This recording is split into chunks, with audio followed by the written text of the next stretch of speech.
दिशा सालियन प्रकरणात आता वकिलांनी नवीन आरोप केलेले आहे। ड्रग्ज सिंडिकेटमध्ये आदित्य ठाकरेंचाही समावेश असल्याचा आरोप वकिलांच्या वतीने करण्यात आलाय।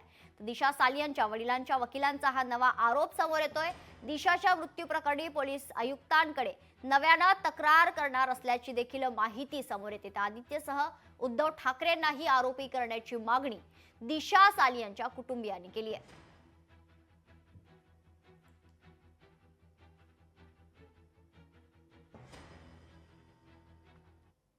माझ्यासोबत वकील निलेश ओझा आहेत। सर, काय सांगाल, आज तक्रारी अर्ज तुम्ही दाखल करण्यासाठी आयुक्त कार्यालयात आलेला आहे। क्राईम ब्रांचेस जे जॉईंट कमिशनर आहेत त्यांच्याशी बातचीत केली, काय नेमकी तुम्ही तक्रारीत दाखल केलेला आहे? एफआयआर दाखल करायला जे प्रोसेस असते ती ही असते। सुधीर होरा वर्सेस कमिशनर पोलीसचे गाईडलाईन आहे की जेव्हा वरिष्ठ पोलीस अधिकारी आरोपी असतात तेव्हा लेखी तक्रार कमिशनर ऑफ पोलीस कार्यालयात द्यायची। ते जे रिसिव्ह देतील दॅट इज एफआयआर। तर आमच्या हिशोबाने त्या आदेशानुसार हे एफआयआर कंप्लीट झाला आहे, आम्हाला रिसिव्ह त्यांनी दिला आहे।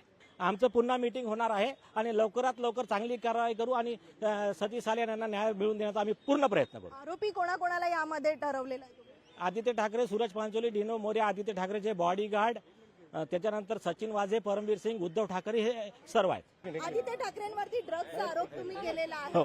कशा पद्धतीत त्यांचं इन्व्हॉल्वमेंट आहे, काय पुरावे आहेत नेमके तुमच्याकडे? ड्रग्सच्या बिझनेसमध्ये इन्व्हॉल्व आहे। नार्कोटिक्स कंट्रोल ब्युरोकडे फाईल आहे, त्यांनी यांचं फोन कॉल रेकॉर्डिंग केलंय डिनो मोरेचं यांचं। आणखीन भरपूर पुरावे याच्यामध्ये मेन्शन आहे, नार्कोटिक्सच्या फाईलमध्ये पण आहे। निश्चित कधीपर्यंत तुम्ही हे आरोप जे आहेत ते माध्यमांसमोर आणणार आहेत? अरे मॅक्झिमम याच्यात दिला, तुम्ही एनसीबीच्या अधिकाऱ्यांना विचारा, मॅक्झिमम दिला आहे। सतीश सालियन, दिशा सालियनचे वडील आणि त्यांचे वकील निलेश ओझा हे आले होते आणि क्राईम ब्रांचचे जॉईंट कमिशनर लक्ष्मी गौतम यांची भेट घेतली आणि हे तक्रारी अर्ज जे आहे ते दाखल केलेला आहे। मात्र त्या आधारावरती आता पोलिसांच्या वतीनं कशा पद्धतीत कारवाई केली जाते याकडेच आता सगळ्यांचं लक्ष लागलेलं आहे। व्हिडिओ जर्नलिस्ट रोहित कांबळेसह मीनाक्षी म्हात्रे, लोकशाही मराठी, मुंबई।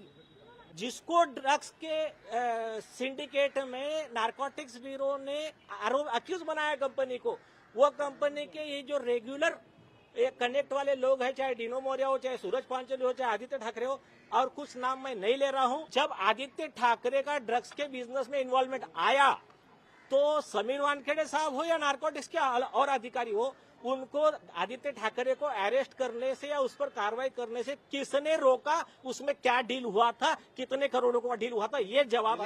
ये मैटर में आदित्य ठाकरे ने जो गुनाह किए उस गुनाह को कवर अप करने के लिए उद्धव ठाकरे ने अपने सीएम की पोस्ट का पूरा दुरुपयोग किया। ये सब काम में पार्ट और उनको डिफेंड करने के लिए उद्धव ठाकरे आ गए, तो इसके बेस पे वो सब आरोपी बने। दिशा सालियनच्या वकिलांनी मोठे आरोप केलेले आहेत का?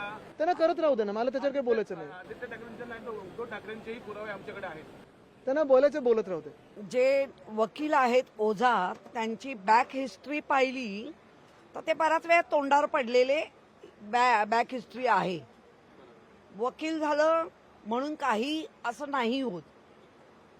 आदित्य उद्धव बाळासाहेब ठाकरे हे आमचे नेते आहेत।